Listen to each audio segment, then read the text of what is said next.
Now he's the white boy.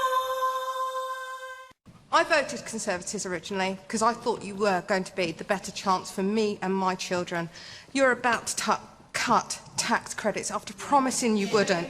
I work hard for my money, to provide for my children, to give them everything they've got, and you're going to take it away from me and them. I can hardly afford the rent I have to pay. I can hardly afford the bills I've got to do, and you're going to take more from me.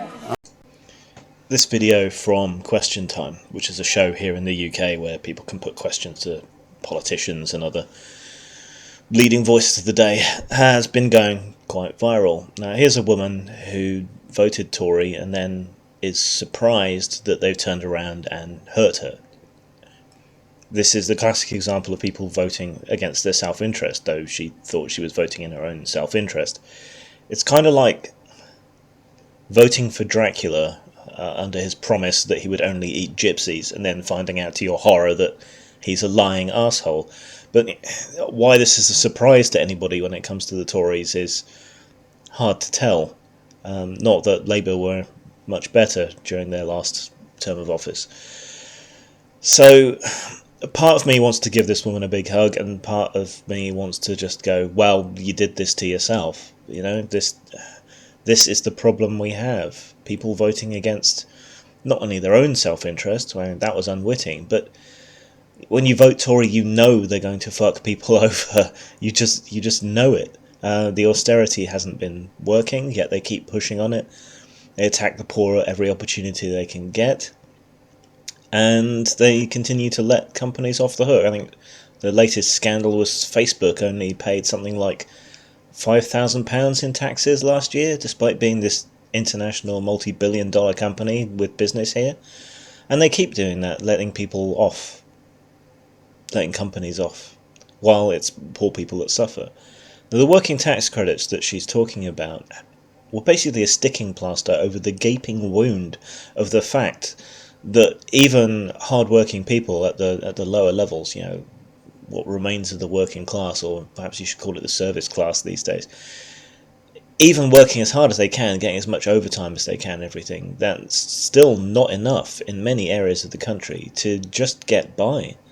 And this is why food banks have been used so much lately, and it drives a lot of other social ills. So when they come along and they start taking away working tax credit, I mean, these are people who are working, yeah? These aren't freeloaders, not that most people on the dole or other forms of welfare are freeloaders anyway, but these are people who are working hard.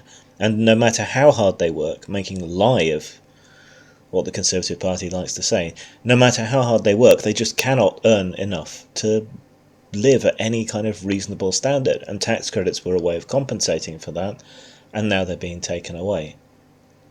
And with that is taken away a lot of their incentive to work. She'd probably be better off going on the dole again now, to be honest, returning to that poverty trap. So where's the incentive to work here? How does it actually help? Why aren't they going after these big companies that owe so much money, billions of pounds? Vodafone was the most famous one, a huge amount. Pretty much the same amount of money they want to suck out of the NHS was owed by that company, and yet they won't pursue it. Who's being hurt? Who's being helped? Are these people going to vote Tory next time around? I mean, traditionally, austerity, the parties that bring in austerity have then been unelectable for some time. And yet the Conservatives got voted in again last time, and it was the Liberal Party that got decimated for failing to stand up for their principles. And now people worry that the Labour Party is going to be unelectable, so that, you know, we're looking at least another 8, probably more years of Tory rule, despite them being the party of austerity, which in any sane world would render them unelectable.